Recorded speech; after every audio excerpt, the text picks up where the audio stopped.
बार में डांस करती हो, शर्म नहीं आती तुम्हें? तो क्या हुआ, पैसा मिलता है, इतनी बड़ी हो गई, क्या दिया आप? न पेट पर रोटी, न बदन पर कपड़ा। क्या दिया? क्या दिया? बदन भर कपड़ों के लिए अधनंगी होकर बार में डांस करती हो। अपने बाप की इज्जत की कतई परवाह नहीं तुम्हें। कौन सी इज्जत? किस इज्जत के ढोल पीट रहे हो तुम? अगर ये नाच गाकर 4 पैसे ना कमाए तो ये तीनों नंगी घूमे। पहले इज्जत से जीने का जुगाड़ करो, फिर इज्जत से रहने की नसीहत दो। अभी तक तो इन्होंने कुछ खाया भी नहीं होगा। चल बेटा, खाना खाते, चल आजा। आज मैंने तुम्हारी मनपसंद सेवइयां बनाई है। क्यों वकील साहब, बार डांसर होना बुरी बात है या गैर कानूनी? अरे आप पर भी अगर 2 वक्त का फाका गुजरता तो आप ये सवाल नहीं करते। आप भी अगर पल पल तिल तिल के लिए तरसते तो ये सवाल नहीं करते। सबीना बेगम, आप शायद गलतफहमी का शिकार हैं।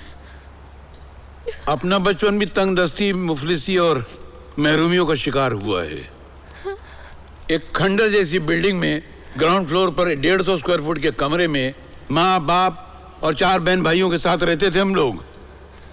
वालिद म्युनिसिपल कॉरपोरेशन में एक मामूली से क्लार्क थे, ऊपर की आमदनी में यकीन नहीं रखते थे।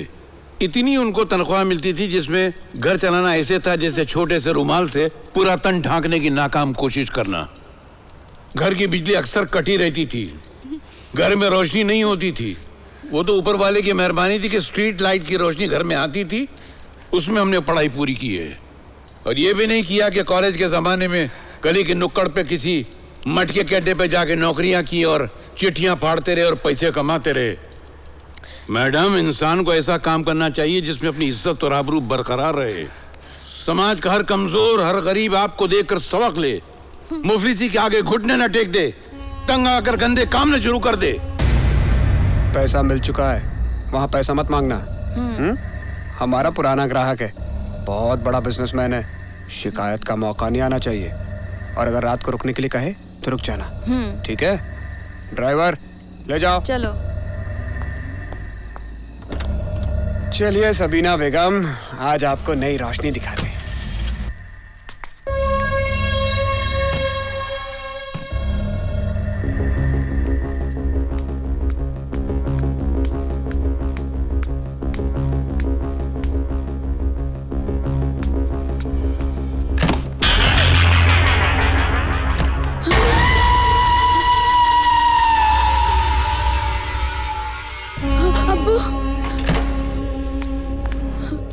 सर पर दुपट्टा डाल और चुपचाप चल मेरे साथ।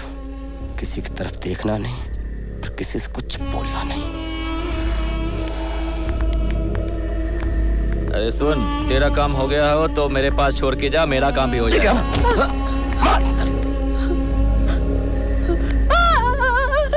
इस नासपीटे के कीड़े पड़े, वो धरती का बोझ दीदे भाड़े देख रहा है।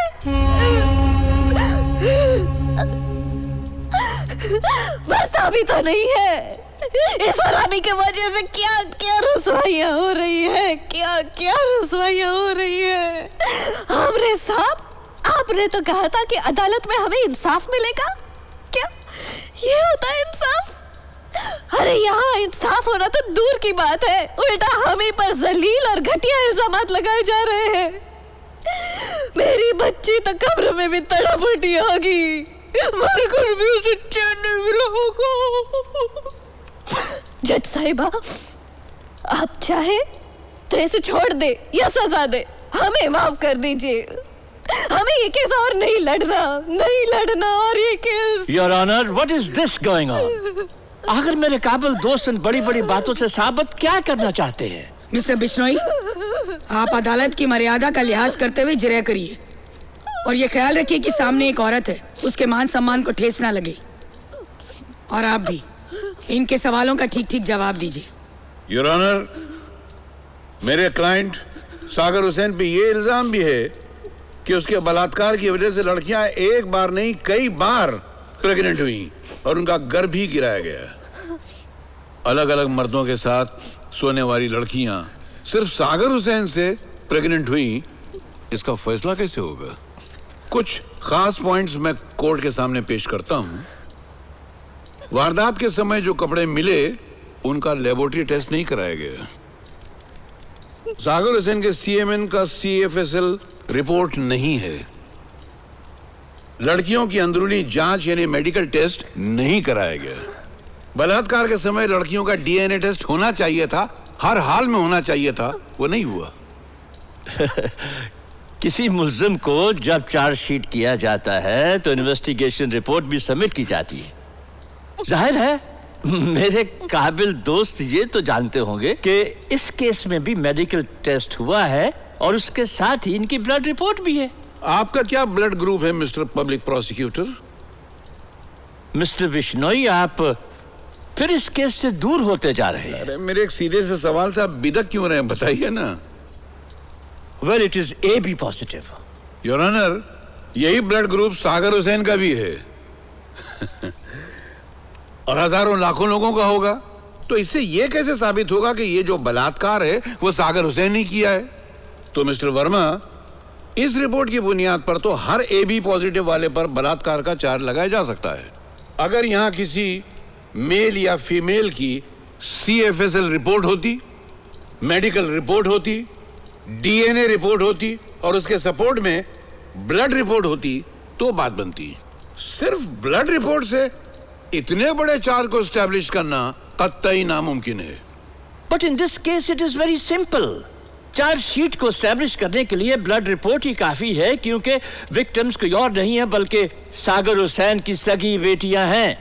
मगर कानून की किताबों में यह कहां लिखा है कि सगे रिश्तेदार अगर इल्जाम लगाएं तो ये सब टेस्ट नहीं कराने चाहिए?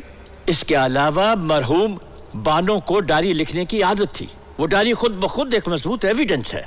उसकी 8 साल की डायरी मुकम्मल है। उस डायरी की CFSL रिपोर्ट है? डायरी के हैंडराइटिंग एक्सपर्ट की रिपोर्ट मौजूद है और उसने बयान दिया है कि वो हैंडराइटिंग मरहूम बानो का ही है। मगर वो रिपोर्ट ये साबित तो नहीं करती ना कि वो डायरी की इंक है, स्याही, वो एक रात में इस्तेमाल हुई थी या 8 साल में इस्तेमाल हुई थी।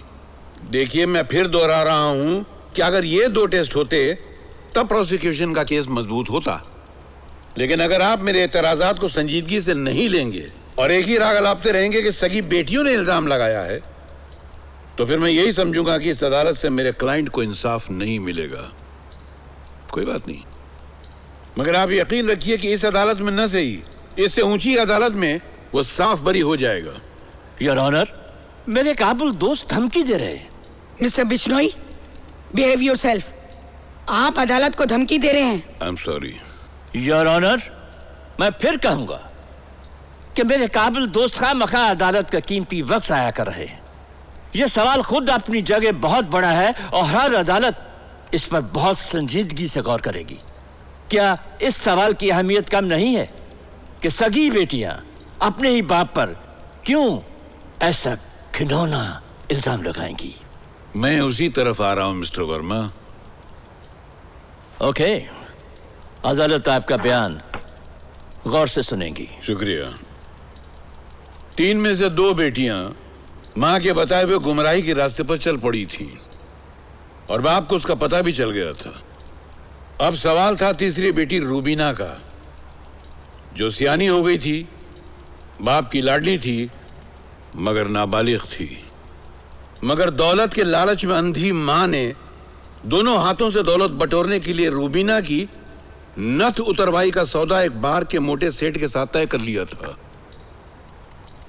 नथ उतरवाई का मतलब समझते हैं ना आप? जी, आप खुद ही बता दीजिए ना, जो नहीं जानते वो भी जान जाएंगे।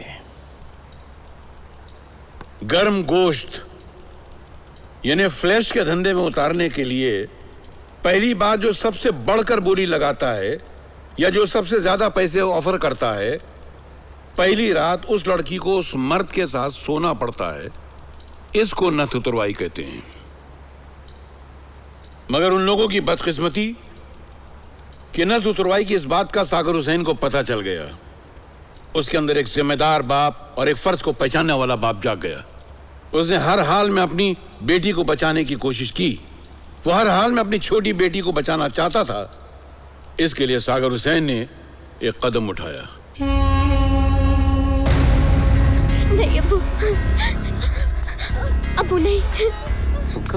लोगों ने मेरा कहना नहीं माना तो मैं तुम चारों के टुकड़े टुकड़े कर डालूंगा।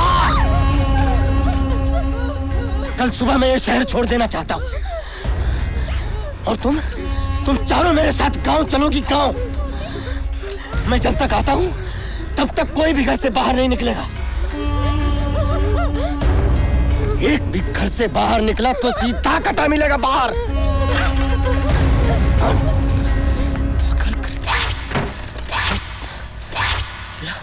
इमदाद, किसी भी तरीके से मैं अपने बीवी बच्चों को लेकर कल सुबह लखनऊ जाना चाहता हूँ। तो मुझे पुष्पक या कुशीनगर एक्सप्रेस के 5 टिकट लाकर दे दो मेरे भाई।